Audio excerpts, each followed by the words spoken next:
Deutsch lernen durch Hören.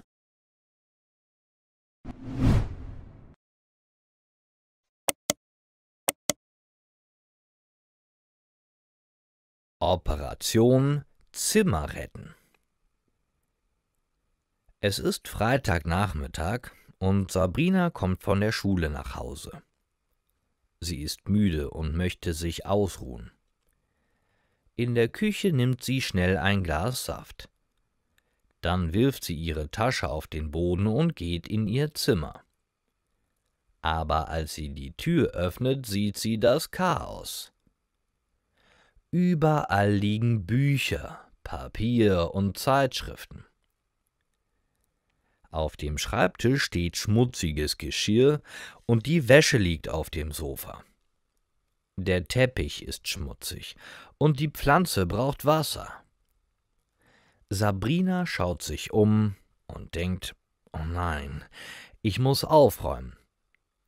Sie weiß, dass sie ihr Zimmer sauber machen muss. Sie macht eine Liste in ihrem Kopf. Zuerst den Müll, dann das Geschirr und dann die Bücher, Zeitschriften und Papier. Sabrina beginnt mit dem Müll. Sie nimmt alles Papier vom Boden und wirft es in den Mülleimer. Dann bringt sie das schmutzige Geschirr in die Küche und wäscht es. Sie spült die Tassen und Teller, trocknet sie ab und stellt dann alles in den Schrank. Jetzt sieht der Schreibtisch schon viel besser aus. Die Stifte stehen ordentlich im Glas, der Tisch ist sauber. Jetzt ist die Wäsche dran. Sabrina nimmt die schmutzige Wäsche und legt sie in den Wäschekorb. Die sauberen Pullover legt sie ordentlich in den Schrank. Dann faltet sie eine Decke und legt sie aufs Bett. Die Bücher und Zeitschriften stellt sie in das Regal. Sie sortiert die Zeitschriften nach dem Datum. Das macht ihr Spaß. Zum Schluss saugt sie den Teppich, wischt den Boden und gießt die Pflanze. Jetzt sieht das Zimmer wieder schön aus. Sabrina öffnet das Fenster und atmet tief ein. Zufrieden setzt sie sich in den Sessel, legt die Füße hoch, lächelt und sagt, jetzt kann das Wochenende beginnen.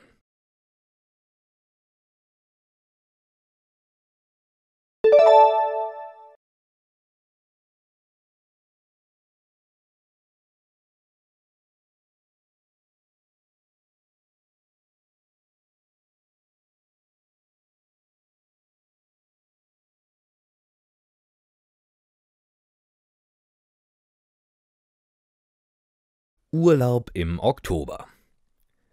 Im Oktober ist es in Deutschland oft kalt. Es regnet auch oft. Mila und Erik möchten noch einmal warmes und sonniges Wetter. Lass uns in den Urlaub fahren, sagt Mila. Sie suchen im Internet ein warmes Land für den Urlaub. Sie finden Teneriffa. Dort ist es warm und sonnig, sagt Erik. Sie buchen direkt eine Reise nach Teneriffa. Ein paar Tage später fliegen sie los. Das Wetter auf Teneriffa ist schön. Die Sonne scheint und es sind 26 Grad. Perfekt zum Schwimmen, sagt Mila. Sie gehen oft ans Meer und schwimmen im warmen Wasser. An einem Tag machen sie auch einen Ausflug in die Berge. In dem kleinen Restaurant essen sie Papas Arrugadas. Das ist ein typisches Essen auf Teneriffa. Am Ende des Urlaubs sind Mila und Erik sehr zufrieden. Das war ein schöner Urlaub, sagt Erik.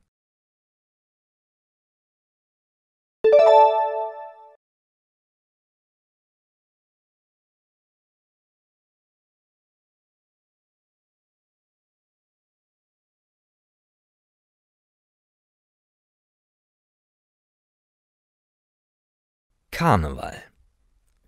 Viele Menschen freuen sich auf eine bunte und fröhliche Zeit, den Karneval. Karneval ist eine lustige Zeit. In Köln feiern die Menschen Karneval seit 1823. Er beginnt am 11. November um 11:11 Uhr und endet im Februar oder März.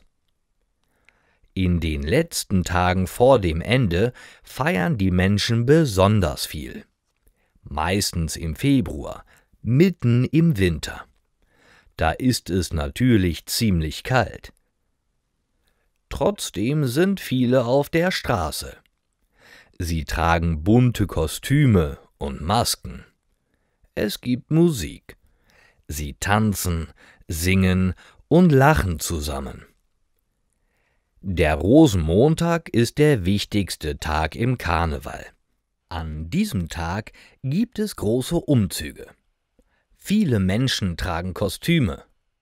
Die Wagen sind bunt und schön geschmückt. Die Leute rufen lustige Karnevalsgrüße. In Köln sagt man zum Beispiel Kölle Alaaf. Das bedeutet so viel wie Köln ist super. In Mainz ruft man Helau. Das ist einfach ein fröhlicher Ruf. Im Rheinland ist der Karneval sehr bekannt, besonders in Köln, Mainz und Düsseldorf. Der Karneval hat in einigen Regionen einen anderen Namen.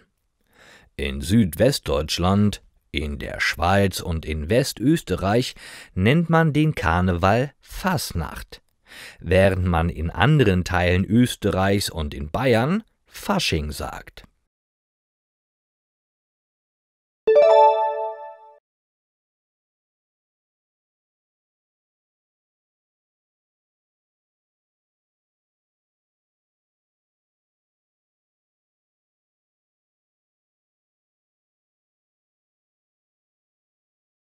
Emilia. Emilia lebt mit ihren 2 kleinen Kindern zusammen. Sie hat jeden Tag viel zu tun. Trotzdem ist sie meistens fröhlich. Emilia erzählt uns heute von ihrem Alltag. Ihr Tag ist oft stressig, aber ihre Kinder machen sie glücklich. Emilia ist 37 Jahre alt und hat 2 Söhne, Manuel und Patrick. Manuel ist 4 Jahre alt und Patrick ist 3. Jeden Morgen bringt sie die beiden Kinder in die Kita.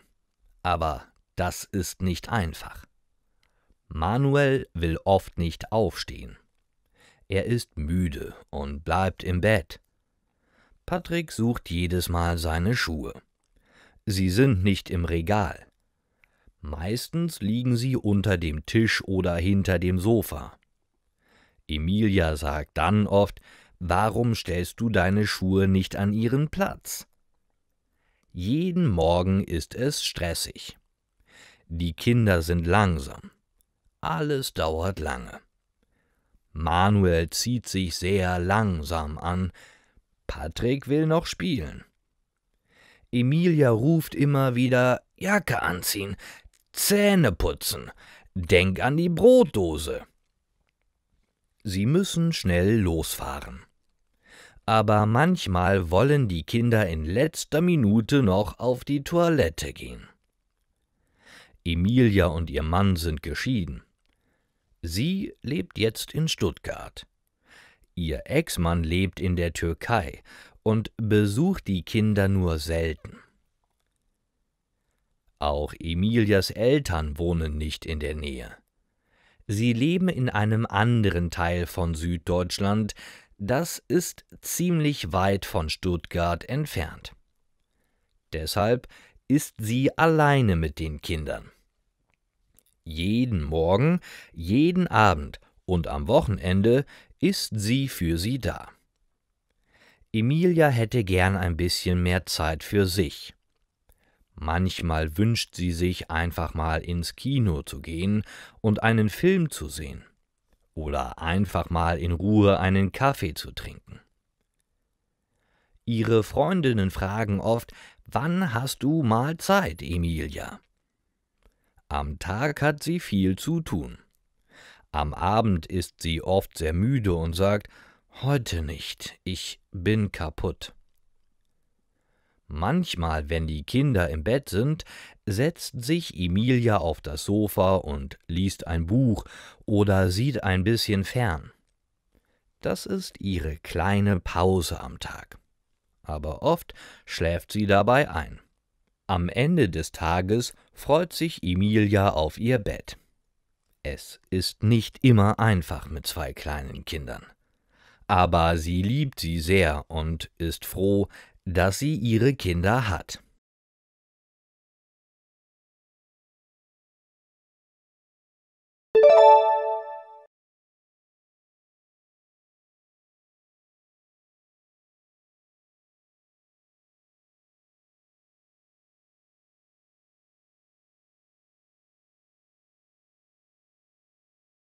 Markus' Partyerlebnisse in Deutschland. Markus ist 24 Jahre alt und kommt aus Italien. Er zieht nach Dortmund, um an der Universität zu studieren. In den ersten Wochen ist vieles neu für ihn. Besonders die Partys in Deutschland findet er spannend und ein bisschen komisch. In Italien beginnen Partys oft spät. Man kommt gegen 22 Uhr oder sogar später. In Deutschland ist das anders. Bei seiner ersten Party war die Einladung um 19 Uhr. Er ist um 20 Uhr gekommen, aber alle waren schon da und haben sogar schon gegessen. Auch das Tanzen ist anders. In Italien tanzt man viel und in Gruppen. In Deutschland hat Markus gemerkt, viele Leute tanzen nicht oder nur allein. Er hat andere gefragt, ob sie tanzen wollen, aber viele wollten lieber reden oder einfach nur Musik hören. Noch etwas hat ihn überrascht. Viele Partys sind sehr ruhig. In Italien ist es laut, es wird gesungen, getanzt und gelacht. In Deutschland ist es entspannter. Die Leute stehen oft in der Küche, trinken Bier und sprechen über ernste Themen wie Politik oder die Uni. Markus findet das interessant, aber manchmal auch ein bisschen langweilig. Einmal hat er einen Freund gefragt, wann beginnt die Party richtig? Der Freund hat gelacht und gesagt, das ist schon die Party. Markus musste auch lachen. Für ihn ist es einfach anders als in Italien, aber Markus findet es trotzdem schön, dass alle freundlich sind und man sich gut unterhalten kann. Jetzt geht Markus oft auf Partys und kennt schon viele Leute. Er bringt manchmal italienisches Essen mit und das mögen alle. Manchmal sprechen sie Deutsch, manchmal Englisch oder Italienisch. So wird jede Party ein kleines internationales Treffen.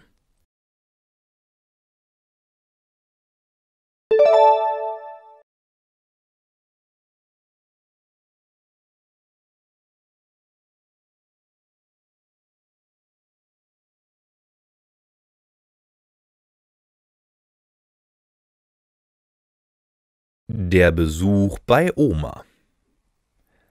Am Samstag fährt Mia mit dem Bus zu ihrer Oma. Sie hat einen Kuchen dabei, denn ihre Oma hat heute Geburtstag. Die Oma wohnt in einem kleinen Haus mit Garten. Als Mia ankommt, umarmt die Oma sie. »Wie schön, dass du da bist«, sagt sie.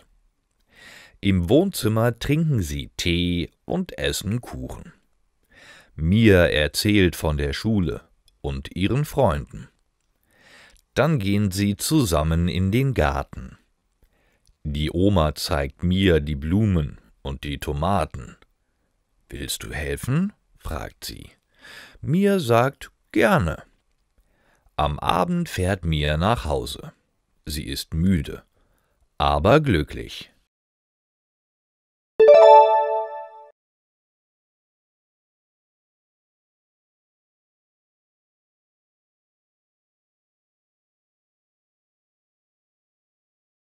Mitfahrgelegenheit. Ich fahre am Wochenende zu meinem Onkel nach Köln. Ein Zugticket ist sehr teuer und ich habe kein Auto. Zum Glück finde ich oft eine Mitfahrgelegenheit. Viele Leute fahren mit dem Auto und nehmen gerne jemanden mit. So ist die Fahrt nicht so langweilig und man kann neue Leute kennenlernen. Ich benutze eine Mitfahr-App im Internet. Dort sehe ich, wer nach Köln fährt. Ich schreibe der Person eine Nachricht über die App. Dann treffen wir uns meistens am Hauptbahnhof. Die Fahrt ist viel günstiger als mit dem Zug. Ich bezahle den Preis direkt über die App. Meistens sind die Leute nett. Einmal haben mich 2 Frauen mitgenommen. Wir haben viel gelacht und zusammen gesungen. Alle waren gut gelaunt. Die Fahrt war sehr schön, aber nicht jede Fahrt ist gleich. Einmal bin ich mit einem Paar mitgefahren. Sie waren ganz anders. Sehr still und zurückhaltend. Sie haben wenig mit mir gesprochen. Vielleicht dachten sie, dass ich nicht so gut Deutsch sprechen kann. Oder sie waren einfach müde. Die Fahrt war also ruhig. Ich habe aus dem Fenster geschaut und geträumt. Trotzdem mag ich die Mitfahrgelegenheit. Es ist günstig und ich komme sicher nach Köln.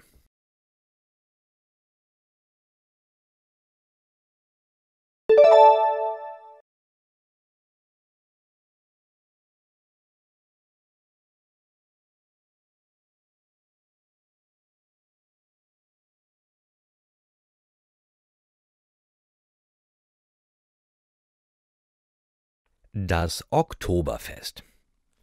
Das Oktoberfest gibt es seit 1810 in München. Es beginnt im September und endet im Oktober. Es dauert etwa 2 Wochen. Jedes Jahr kommen ungefähr 5 bis 6 Millionen Besucher. Wenn man auf das Oktoberfest kommt, sieht man große Zelte, Musikgruppen in Tracht und viele Menschen mit Bier in der Hand. Das Oktoberfest ist das größte Volksfest der Welt. Viele Besucher reisen aus anderen Ländern nach München. Besonders in der 3. und 4. Septemberwoche kommen viele in die Stadt. Deshalb sind fast alle Hotels ausgebucht. Es ist schwer, ein freies Zimmer zu finden. Aber es gibt andere Möglichkeiten. Einige schlafen auf einem Campingplatz. Dort stehen Zelte. Man braucht nur einen Schlafsack. Zum Beispiel Maria aus Spanien hat kein Hotel mehr gefunden. Sie schläft deshalb mit 3 Freundinnen in einem Zelt. Es ist eng, aber sie finden es lustig. Andere mieten ein Zimmer in einer Wohnung. Viele Menschen in der Stadt vermieten ihre Wohnungen für diese Zeit. Manche Besucher übernachten auch in einem Hostel. Das ist oft günstiger als ein Hotel. Und es gibt auch Couchsurfing. Dabei schläft man kostenlos bei jemandem zu Hause. Auf dem Oktoberfest ist immer viel los. Nicht nur Besucher kommen. Viele Menschen arbeiten auch dort, zum Beispiel als Kellner, Polizist oder Arzt. Die Kellner bringen Bier und Essen zu den Tischen. Die Polizisten passen auf. Sie helfen, wenn etwas passiert. Die Ärzte sind für Notfälle da. Manche Besucher fallen hin oder trinken zu viel. Dann brauchen Sie Hilfe. In München sagen viele, ich gehe auf die Wiesn. Die Wiesn ist ein anderer Name für das Oktoberfest. Der Name kommt von einem Ort, der Theresienwiese. Am 12. Oktober 1810 haben Prinz Ludwig von Bayern und Prinzessin Therese geheiratet. 5 Tage später gab es ein großes Fest für alle auf der Theresienwiese. Das war das erste Oktoberfest. Seit dieser Zeit nennt man den Ort Theresienwiese und das Fest einfach die Wiesn.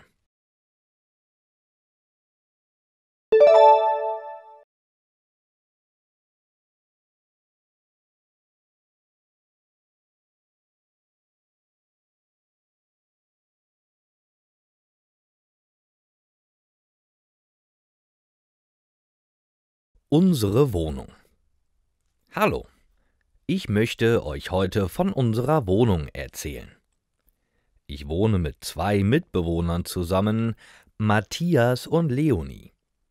Wir kennen uns schon aus dem Studentenwohnheim. Matthias und ich haben früher eine Wohnung geteilt. 2 Zimmer mit einer Gemeinschaftsküche, einem Bad und einer Toilette. Leonie hat 2 Etagen über uns gewohnt, in einem anderen Zimmer. Matthias studiert Informatik an der Uni. In seiner Freizeit spielt er gern Gitarre. Leonie macht jetzt eine Ausbildung zur Krankenschwester. Früher hat sie Zahnmedizin studiert, aber nach einem Jahr aufgehört. Sie liebt Pflanzen. Ihr Zimmer und unser Wohnzimmer sehen jetzt wie ein kleiner Dschungel aus. Wir wohnen in einem alten Haus im 3. Stock. Die Wohnung ist alt und nicht so modern, aber wir mögen sie. Unsere Nachbarn sind sehr freundlich und es ist sehr ruhig hier. Unsere Wohnung hat 4 Zimmer, eine Küche, ein Bad und einen Balkon. Matthias hat das größte Zimmer. Es ist sehr hell und gemütlich, aber auch ein bisschen chaotisch. Überall liegen Bücher, Klamotten und alte Zeitschriften. Matthias sagt immer, ich mag mein Chaos. Die Küche ist neben dem Zimmer von Matthias. Sie ist wirklich schön, groß und hell. Morgens scheint die Sonne durch das Fenster und es ist der perfekte Ort, um Kaffee zu trinken und zu frühstücken. Ich koche auch gerne hier, weil wir viel Platz haben. Manchmal kochen wir zusammen. Das macht uns Spaß. Das Badezimmer ist klein und leider ohne Fenster. Es ist ein bisschen dunkel, aber wir haben jetzt helle Lampen, damit es gemütlicher ist. Ich wünsche mir eine große Badewanne, aber hier passt nur eine kleine Dusche rein. Unser Wohnzimmer ist nur 17 Quadratmeter groß. Es hat aber einen Balkon. Der Balkon ist groß genug für einen Tisch und 4 Stühle. Im Sommer frühstücken wir oft draußen oder trinken abends Tee. Es ist schön, die frische Luft zu genießen und die Vögel zu hören. Rechts neben dem Wohnzimmer ist das Zimmer von Leonie. Ihr Zimmer ist groß und sehr hell. Sie hat viele Pflanzen und Poster an den Wänden. Ihr Zimmer sieht immer ordentlich aus, ganz anders als das von Matthias. Mein Zimmer ist das kleinste in der Wohnung, aber es ist gemütlich. Ich habe ein kleines Bett, einen Schreibtisch und ein Bücherregal. Ich lese sehr gerne, deshalb habe ich viele Bücher. Leider passen nicht alle in ein Regal. Zum Glück ist unser Flur lang und es gibt ein paar Regale für meine Bücher. Unsere Wohnung kostet 800 €. Das ist wirklich günstig. Ich bin froh, dass wir so eine schöne Wohnung für wenig Geld haben. Die Wohnung ist vielleicht nicht perfekt, aber wir lieben sie sehr. Hier ist unser Zuhause und wir sind glücklich, hier zu wohnen.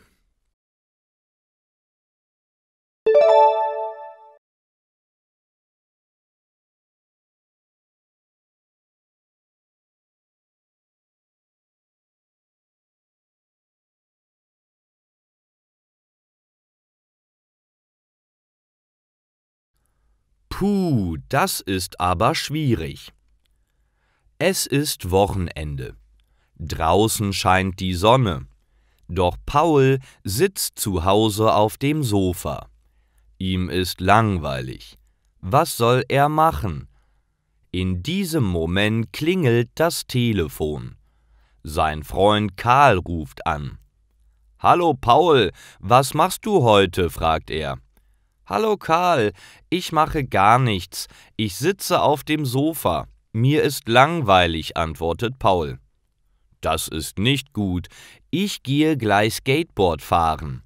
Marius und Jonas sind auch dabei. Möchtest du mitkommen?« fragt Karl. »Das klingt spannend. Ich komme gerne mit«, antwortet Paul. »Super, ich hole dich ab.« Die beiden Freunde fahren mit dem Fahrrad zum Park. Marius und Jonas warten schon auf sie. »Hallo, endlich seid ihr da. Wir können anfangen«, sagt Jonas. Die Freunde nehmen ihre Skateboards und fahren los. Paul hat kein eigenes Skateboard. Er setzt sich auf eine Bank und beobachtet seine Freunde. »Willst du es auch mal probieren? Es ist eigentlich ganz leicht«, sagt Karl. »Okay, ich versuche es«, antwortet Paul und nimmt das Skateboard von Karl. Doch schon nach wenigen Metern stürzt er. »Autsch, das tat weh. Das ist aber schwierig«, sagt Paul. »Du musst üben«, antwortet Karl und lacht. »Das passiert immer am Anfang. Du wirst schnell besser werden.« Paul übt den ganzen Tag. Skateboardfahren ist nicht einfach, aber es macht ihm viel Spaß. »Ich werde mir ein eigenes Skateboard kaufen«, sagt Paul zu Karl. »Das ist eine gute Idee.« Am Abend fahren die Freunde wieder nach Hause. Morgen wollen sie sich wieder im Park treffen.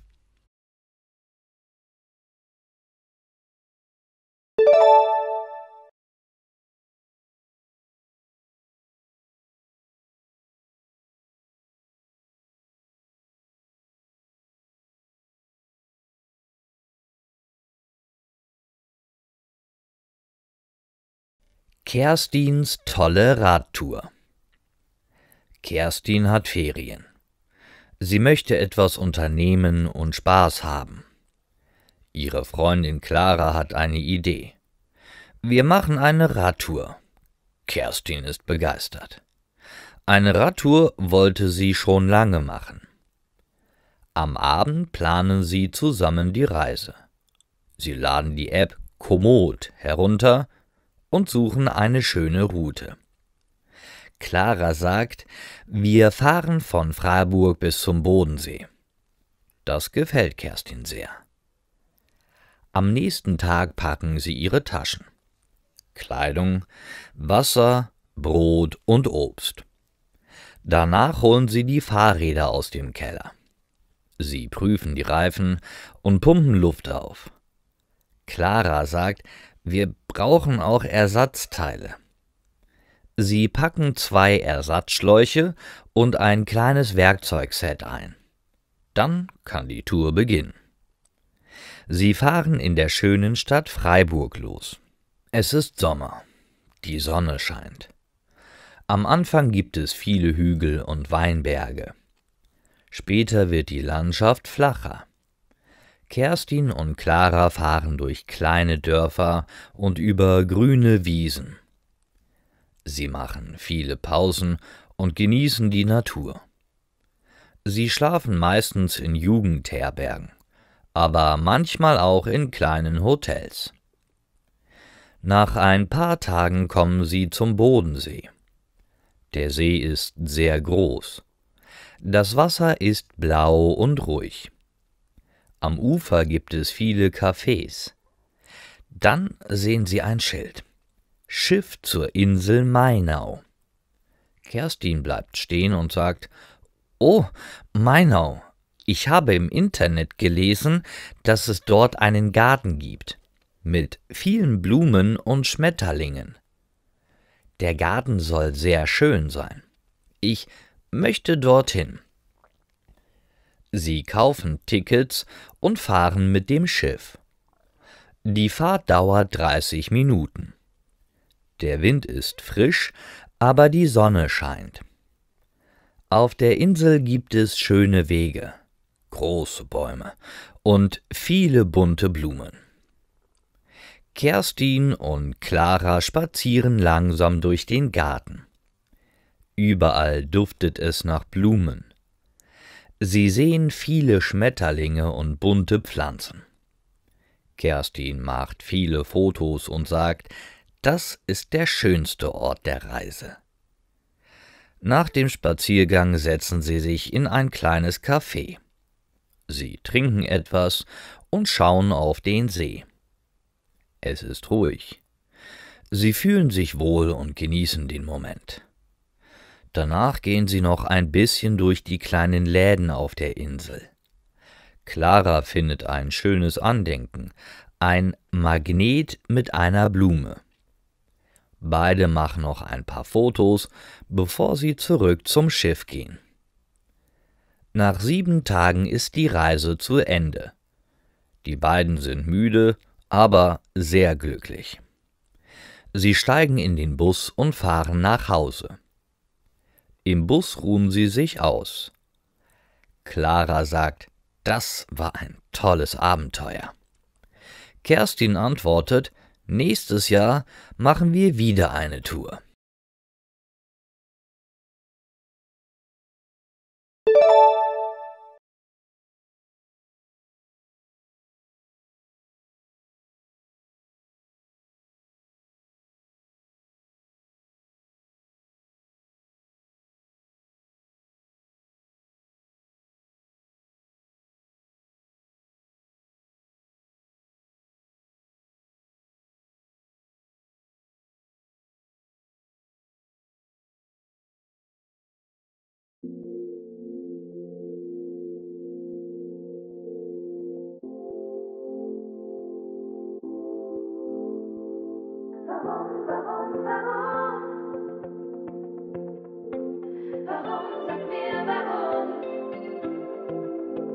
Du hattest mir so viel versprochen, meine Seele tief berührt.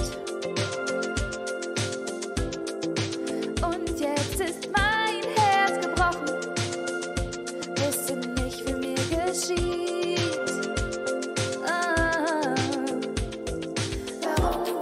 Warum stehst du vor meiner Tür? Warum, sag mir warum, was willst du noch von mir?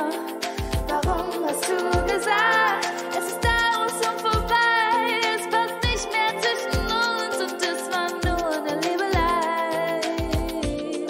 Warum, was willst du heute hier? Und stehst mit roten Rosen jetzt vor meiner Tür. Warum, was willst du heute hier? Und stehst mit roten Rosen vor meiner Tür.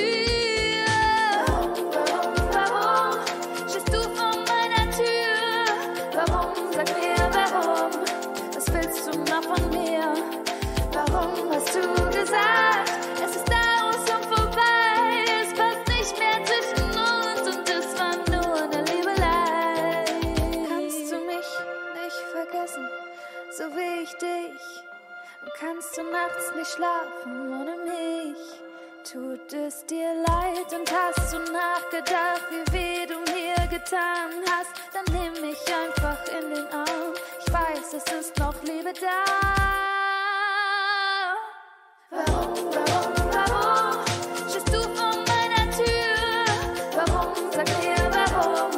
Was willst du noch von mir? Warum hast du gesagt, es ist daraus schon vorbei? Es passt nicht mehr zwischen uns und es war nur eine Liebelei.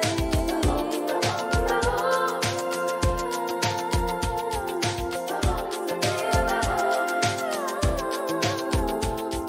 Warum hast du gesagt?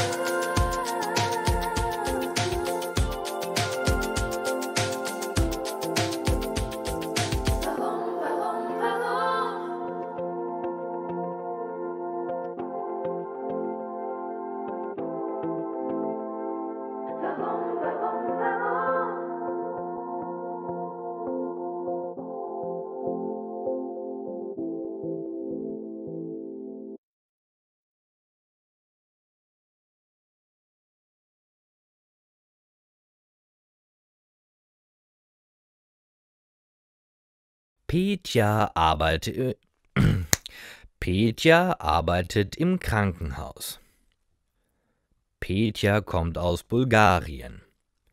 Sie arbeitet als Krankenschwester in einem großen Krankenhaus.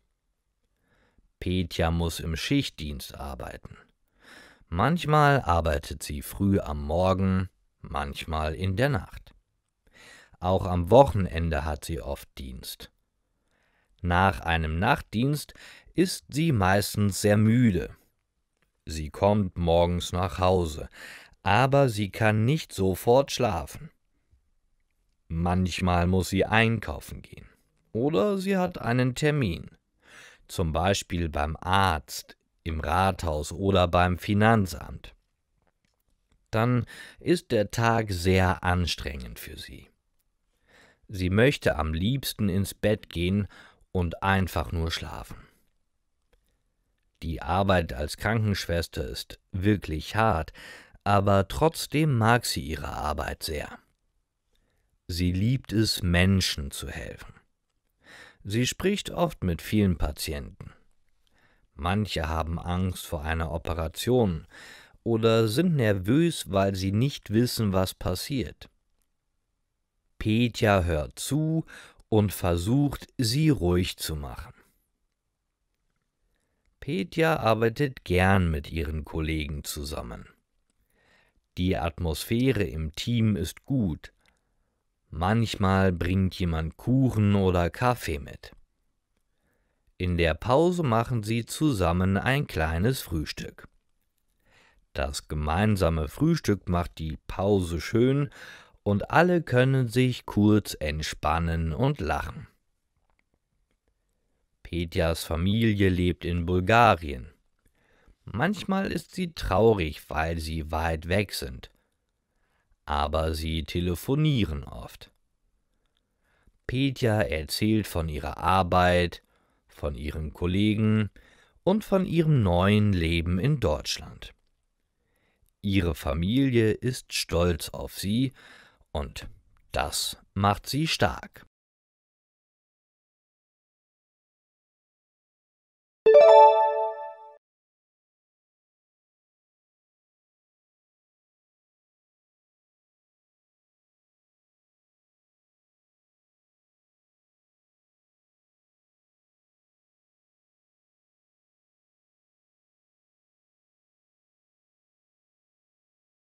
Ostern.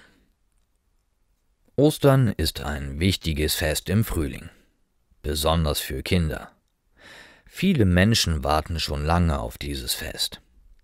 Der Winter ist vorbei, der Frühling kommt. Die Tage werden länger und wärmer. Draußen sieht man viele Blumen.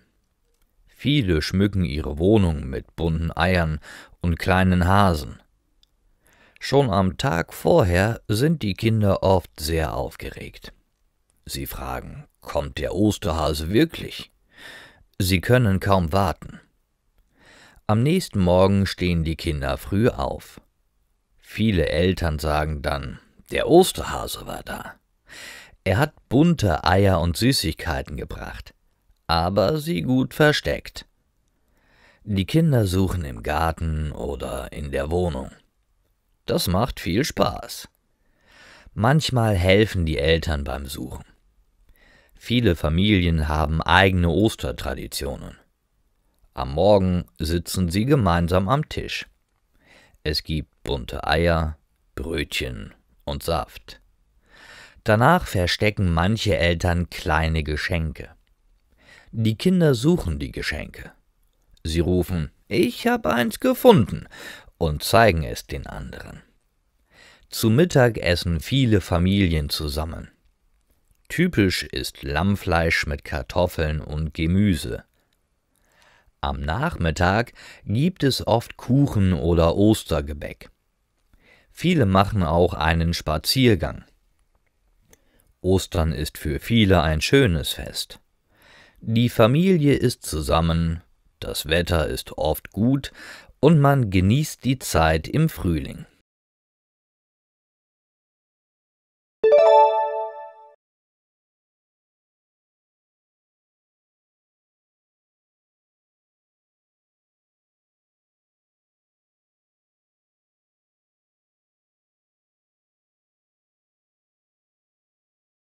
Ab in die Natur.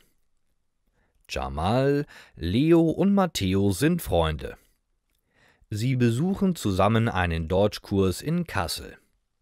Jamal kommt aus Ägypten, Leo aus Ungarn und Matteo aus Spanien.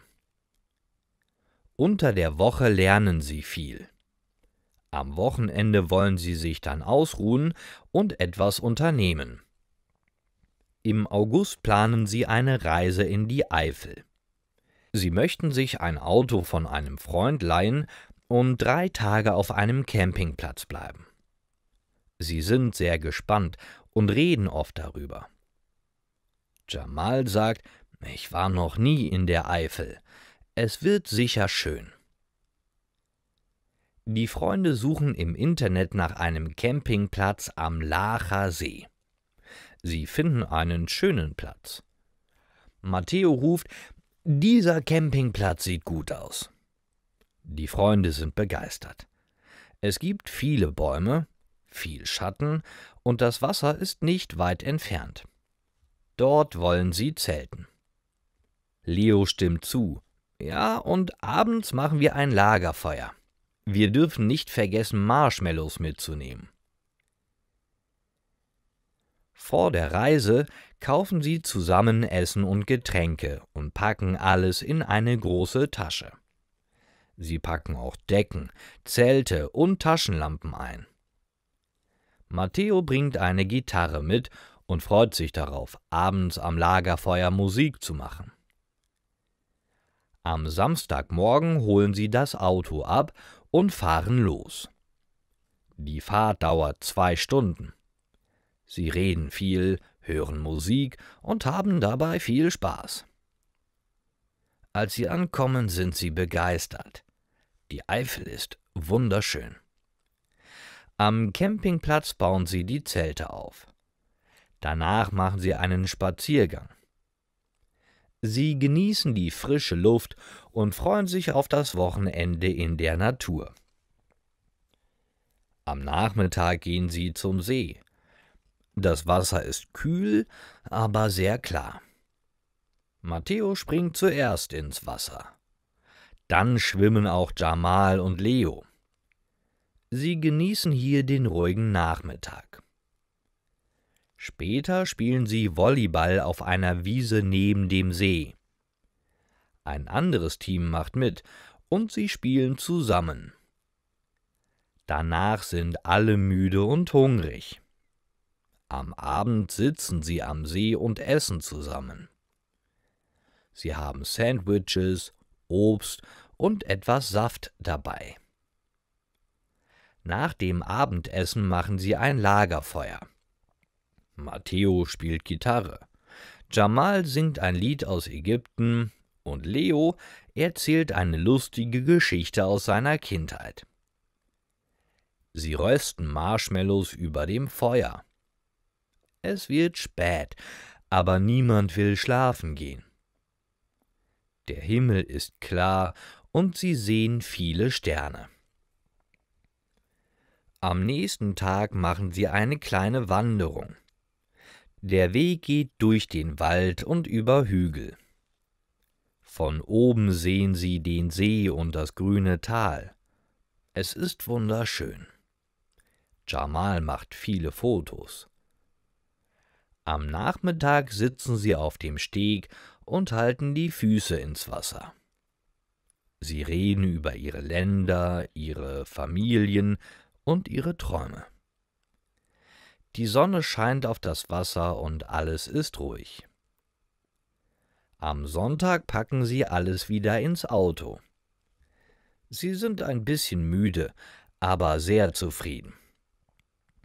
Leo sagt, das war das beste Wochenende seit langem, und alle sagen ja. Sie fahren glücklich nach Hause und sagen, wir wollen bald wieder campen gehen.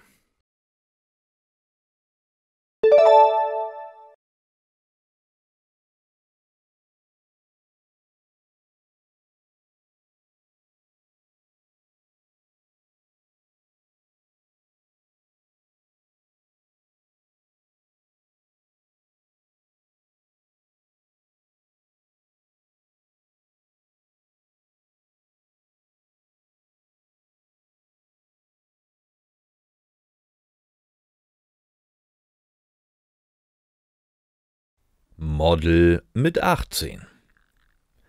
Lena ist 18 Jahre alt und wohnt in Graz, einer Stadt in Österreich. Sie lebt dort mit ihren Eltern in einer kleinen Wohnung in der Nähe vom Stadtzentrum. Lena interessiert sich sehr für Mode und Fotografie. In ihrer Freizeit liest sie Modemagazine und schaut gerne Modefotos auf Instagram. Am liebsten macht sie Selfies mit ihrem Handy. Oft trägt sie dabei ein neues Outfit. Manchmal träumt sie davon, einmal etwas Besonderes zu erleben. Vielleicht ein Fotoshooting oder ein Praktikum bei einem Modemagazin. Eines Tages liest Lena im Internet von einem Wettbewerb. Gesucht wird die neue Miss Österreich. Lena ist sofort neugierig. Sie liest den Text zweimal und denkt viel darüber nach. Nach ein paar Tagen geht sie zu ihrer Mutter und sagt, »Mama, ich will mich bewerben.« Lena hat blonde Haare und grüne Augen. Sie ist freundlich, spricht gern mit anderen und lächelt oft. Ihre Familie und ihre Freunde sagen, »Du hast eine tolle Ausstrahlung.« Lena geht noch zur Schule. Bald macht sie ihr Abitur. Ein paar Wochen vorher bekommt sie eine E-Mail. Sie darf bei Miss Österreich mitmachen. Lena kann es kaum glauben. Sie springt vor Freude durch das Zimmer. Dann ruft sie ihre Mutter und zeigt ihr die Nachricht. Zusammen fahren sie nach Wien. Lena und ihre Mutter wohnen ein Wochenende in einem Hotel. Am Tag der Wahl ist Lena sehr aufgeregt. Am Vormittag geht sie zum Friseur. Dann zieht sie ein schönes Kleid an und fährt zur Veranstaltung. Am Abend ist Lena sehr nervös. Sie trägt ein langes, blaues Kleid und ihre Haare sind schön frisiert. Die Bühne ist groß. Viele Leute sitzen im Publikum. Musik spielt.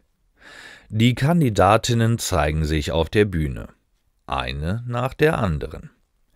Dann sagt die Moderatorin laut, »Lena!« Alle klatschen. Lena hat gewonnen. Lena kann es nicht glauben. Sie lächelt. Ihre Augen glänzen. Viele Zeitungen zeigen Lenas Foto. Auch im Fernsehen ist sie kurz zu sehen. Auf einmal kennen viele Menschen ihren Namen. Sie hat nun viele neue Termine. Jede Woche fährt sie in eine andere Stadt. Dort macht sie Fotos für Zeitschriften, trifft Journalisten und gibt Interviews. Für die Schule bleibt wenig Zeit. Sie muss oft unterwegs sein. Deshalb macht sie ihr Abitur erst im nächsten Jahr. Lena hat jetzt ein neues Leben. Aber sie bleibt wie früher. In ihrer Freizeit geht sie gern spazieren oder liest Bücher über Tiere und Pflanzen. Sie liebt die Natur. Ihr großer Traum: sie möchte später Biologie studieren und mit Tieren arbeiten. Vielleicht im Zoo oder auf dem Land. Lena sagt: ich mag Mode, aber Tiere und Natur sind mir wichtiger.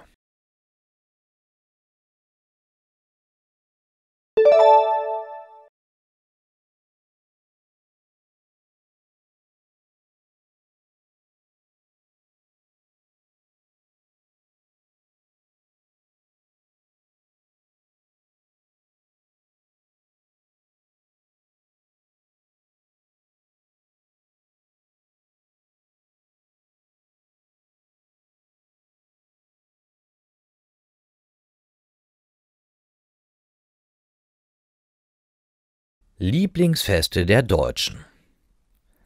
Alina arbeitet bei dem Radiosender WDR. Heute ist sie in Köln. Sie möchte Menschen nach ihren Lieblingsfesten fragen. Es ist ein sonniger Tag, die Leute sind gut gelaunt. Alina spricht mit vielen Personen. Sie hört viele schöne Geschichten über Feste in Deutschland. Zuerst spricht Alina eine junge Frau an. »Guten Tag, wir sind vom WDR. Haben Sie kurz Zeit?« »Ja, natürlich.« »Was ist Ihr Lieblingsfest?« »Mein Lieblingsfest ist Weihnachten.« »Warum?« »Ich liebe die Vorbereitung. Das Haus schmücken, Plätzchen backen und Geschenke einpacken.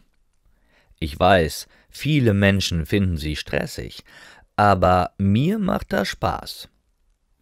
Am 24. verbringen wir den Abend gemütlich zu Hause. Am 25. Dezember besuchen wir meine Großeltern. Die ganze Familie ist da. Das passiert nur einmal im Jahr. Wir sitzen lange zusammen und erinnern uns an schöne Erlebnisse.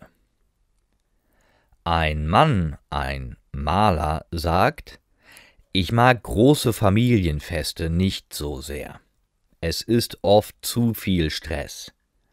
Die Leute kaufen viele Geschenke und rennen von Geschäft zu Geschäft. Das ist anstrengend. Ich mag lieber kleine Feste mit Freunden. Zum Beispiel meinen Geburtstag. Wir sitzen einfach zusammen in meiner Küche, essen Kuchen und trinken Kaffee. Meistens reden wir über früher, über lustige Sachen aus der Schulzeit oder alte Urlaube. Das macht mich glücklich. Ein junger Mann sagt laut: Ich liebe Karneval. Ich komme aus Köln. Karneval ist hier sehr wichtig. Am Rosenmontag gibt es viele bunte Umzüge. Die Leute tragen Kostüme, rufen Alaf und werfen Süßigkeiten. Viele Straßen sind gesperrt und die Stadt ist voll. Es ist laut, bunt und fröhlich. Überall gibt es Musik. Die Leute tanzen und lachen viel. Für mich ist das eine schöne Zeit. Aber nicht alle mögen das. Meine Mutter hat manchmal Angst, wenn so viele Leute da sind. Sie bleibt dann lieber zu Hause. Ich gehe mit Freunden hin und passe gut auf. Alina fragt eine Mutter mit ihrer kleinen Tochter: Was ist ihr Lieblingsfestival? Die Frau sagt: Ich mag das Reeperbahn-Festival in Hamburg. Es gibt viele kleine Konzerte. Die ganze Stadt ist voller Musik. Man kann neue Bands hören und Freunde treffen. Ein anderer Mann sagt: Mein Lieblingsfest ist das Oktoberfest. Ich gehe oft mit Freunden hin. Wir sitzen im Zelt, essen Brezeln und trinken ein Bier. Die Musik ist laut, die Leute lachen viel. Ich mag die Stimmung. Alle sind fröhlich. Das gefällt mir jedes Jahr wieder. Auf einer Bank sitzt eine Gruppe junger Leute. Eine junge Frau sagt: Ich gehe jedes Jahr zum Karneval der Kulturen in Berlin. Dort tanzen viele Leute auf der Straße. Sie tragen bunte Kleider. Auch Kinder und alte Leute machen mit. Ich habe bei einer afrikanischen Gruppe getanzt. Das war super. Ich mag die Stimmung. Man ist frei und glücklich. Am Ende bedankt sich Alina bei allen. Sie ist froh über die vielen Antworten. Sie hat viel über die Feste in Deutschland gelernt.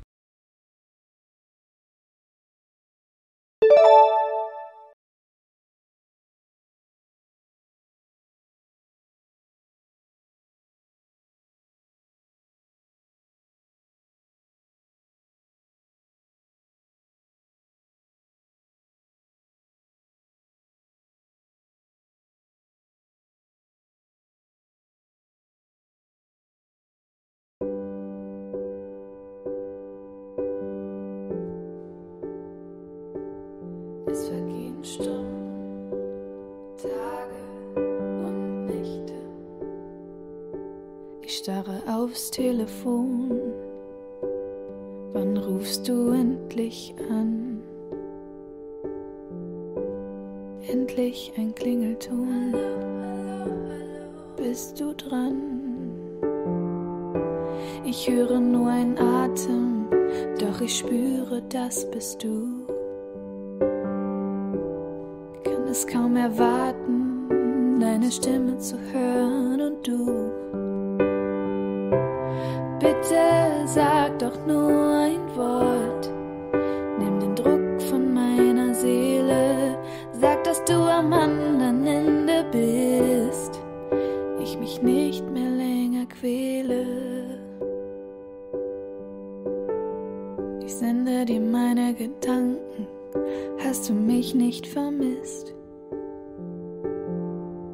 Unser Streit war unnötig, den man besser schnell vergisst.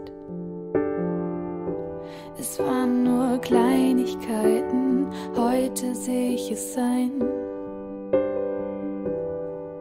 Doch du fehlst mir so und ich fühle mich so allein.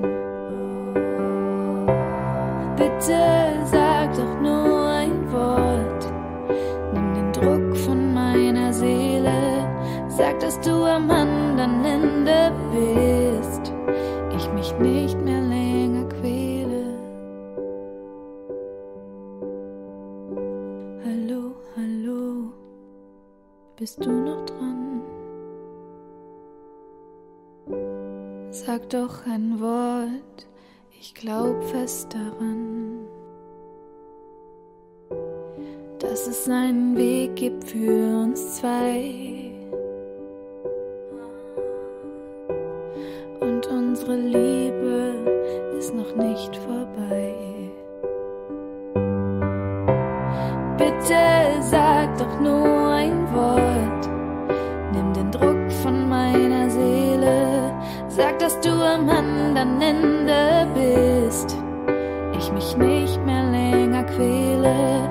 Bitte sag doch nur ein Wort, nimm den Druck von meiner Seele. Sag, dass du am anderen Ende bist und ich mich nicht mehr länger quäle, mich nicht mehr länger quäle. Hallo, hallo, bist du noch dran? Melde dich doch. Hallo, hallo, ruf doch noch mal an.